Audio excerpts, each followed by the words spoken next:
കഴിഞ്ഞ ദിവസം ഇട്ട റീലിൻ്റെ ബാക്കി സ്റ്റോറിയാണ് കേട്ടോ ഈ വീഡിയോയിൽ പറയാൻ പോകുന്നത്. കൊടുത്ത ആൾക്ക് നല്ല ഇഷ്ടമായി എന്നൊക്കെ പറഞ്ഞ് അവർ നമുക്ക് മെസ്സേജ് അയച്ചു. അപ്പം ഞാൻ പറഞ്ഞു പേയ്മെൻറ്റ് എന്തായി, പേയ്മെൻറ്റ് ഇടാൻ പറ്റുമോ എന്ന് ചോദിച്ചപ്പോൾ പറഞ്ഞു കുറച്ച് തിരക്കിലാണ്, ഈ തിരക്കൊക്കെ കഴിഞ്ഞ് ഫ്രീ ആയിട്ട് ഞാൻ ഇടാമെന്ന്. അപ്പോൾ ഞാൻ പറഞ്ഞു ഓക്കെ, തിരക്കൊക്കെ കഴിഞ്ഞിട്ട് ഇട്ടാൽ മതി എന്ന് പറഞ്ഞു. ആ ഓക്കെ എന്നൊക്കെ പറഞ്ഞ് അവർ പോയി. അങ്ങനെ 2 ദിവസം കഴിഞ്ഞ് പേയ്മെൻറ്റ് വരാതായപ്പം ഞാൻ വീണ്ടും മെസ്സേജ് അയച്ച് ചോദിച്ചു എന്താ പേയ്മെൻറ്റ് കിട്ടിയില്ലല്ലോ, പേയ്മെൻറ്റ് ഇടാൻ പറ്റുമോ എന്ന് ചോദിച്ചു. അപ്പോൾ അവർ പറഞ്ഞു ഞാൻ നിങ്ങളോട് ഓൾറെഡി പറഞ്ഞതല്ലേ, ഞാൻ തിരക്കിലാണ്, ഈ തിരക്കൊക്കെ കഴിഞ്ഞിട്ട് ഞാൻ ഇടുള്ളൂ എന്ന് പറഞ്ഞു.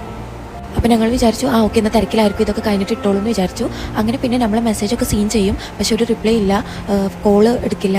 അങ്ങനെ പിന്നെ നമ്മൾ വേറെ നമ്പറിൽ നിന്ന് വിളിച്ച് ട്രൈ ചെയ്തു, പക്ഷേ എടുത്തില്ല. ആൾക്ക് ഞങ്ങളതൊന്ന് മനസ്സിലായി. ഫസ്റ്റ് ഹലോ ചോദിച്ചിട്ട് പിന്നെ ഹലോ ചോദിച്ചപ്പോൾ ഞങ്ങളാണെന്ന് മനസ്സിലായതിന് ശേഷം പിന്നെ ആളെടുത്തില്ല. അങ്ങനെ പിന്നെ ലാസ്റ്റ് കുറേ ദിവസങ്ങളൊക്കെ കഴിഞ്ഞപ്പം നമ്മൾ വീണ്ടും ട്രൈ ചെയ്തു. ഞങ്ങൾ എടുത്തു കഴിഞ്ഞപ്പോൾ ഇങ്ങനെ പറഞ്ഞു പേയ്മെൻറ്റ് തരാണ്ട് പറ്റില്ല എന്നൊക്കെ കുറച്ച് റൂഡായിട്ട് സംസാരിച്ച് കഴിഞ്ഞപ്പോൾ ആൾ നമുക്ക് പേയ്മെൻറ്റ് ഇട്ട് തന്നു.